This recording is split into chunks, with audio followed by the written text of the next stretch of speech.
अरे पूरा महत्वपूर्ण है। बिना बिना गुरु के चाहे शिव बिरंच सम होई, गुरु बिन भवनिधि तरे न कोई। बिना गुरु के भव सागर से नहीं तरा जा सकता, ये बिल्कुल सिद्ध बात है। आज तक कोई ऐसा मिला हो तो हमें बताना। श्री भगवान का मिल जाना भी हो सकता है, लेकिन भव समुद्र से भ्रम से पूर्ण निवृत्ति हो जाना ये केवल गुरु कृपा से होती है। श्री नामदेव जी महाराज भगवान के साथ खेलते थे, भगवान के साथ खाते थे, भगवान से बातचीत करते थे।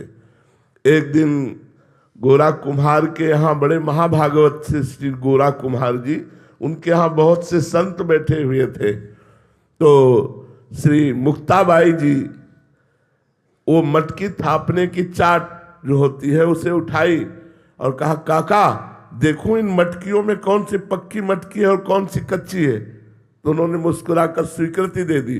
तो हर संत की खोपड़ी में ऐसे मार दी। तो जो और संत थे मुस्कुरा दिए। जब नामदेव जी के मारा तो उनका ये क्या है, क्यों मारा? तो बोले, काका ये मटकी कच्ची है। नामदेव जी सारी सभा में, संतों की सभा में कच्चे साबित कर दिए गए, सब हंस दिए।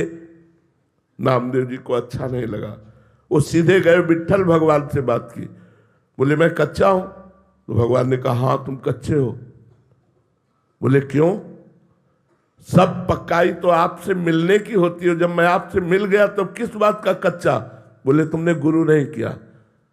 बोले, गुरु करने का फल होता है भगवत प्राप्ति, और वो आप हमें प्राप्त है तो गुरु की जरूरत क्या है? बोले, यही कच्चाई है। तो बोले, आप ही बताओ मैं किसको गुरु बनाऊं? तो बोले, जाओ इस जंगल में एक शंकर जी के मंदिर में संत पड़े हुए हैं, मंदिर के अंदर, उनको जाकर के गुरु बनाओ। विशोबा खेचर जी वहां गए तो देखा वो शंकर जी की जो पिंडी होती है उस पे वो पैर रखे थे और देहरी पे सर रखे थे। तो नामदेव जी ने देखा कि इनको गुरु बनाए जो एक आस्तिक भी नहीं है।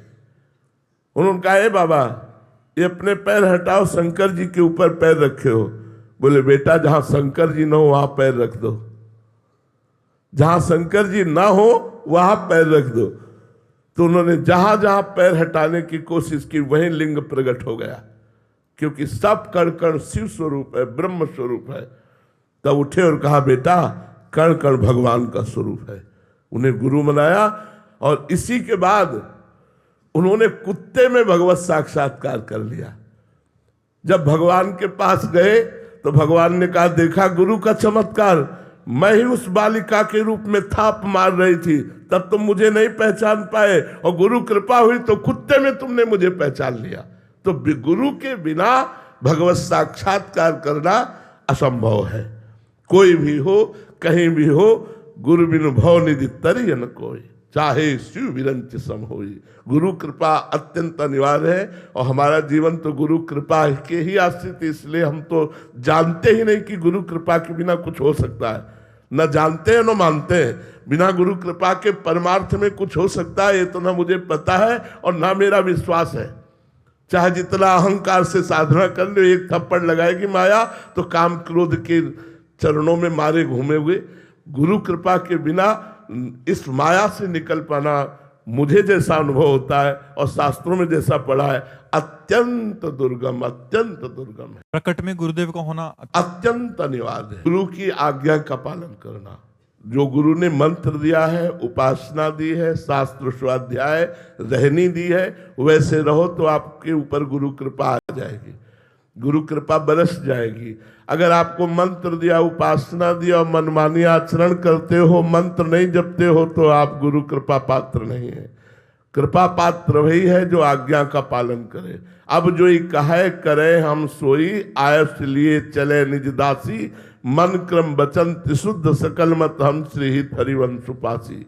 जो आज्ञा गुरुदेव ने दी उसी आज्ञा के अनुसार हम अपनी जीवनचर्या बनावे, दिनचर्या बनावे, तो चाहे लाख कोस दूर रहे, हमारे ऊपर गुरु कृपा बरसती रहेगी। जो आज्ञा में चल रहे, दीक्षा नहीं लिए, उनका भी परम मंगल होगा, क्योंकि जैसे वो राधा राधा जप रहे तो यही गुरु मंत्र हो गया। और जो हम आचरण बता रहे हैं यही उपदेश हो गया।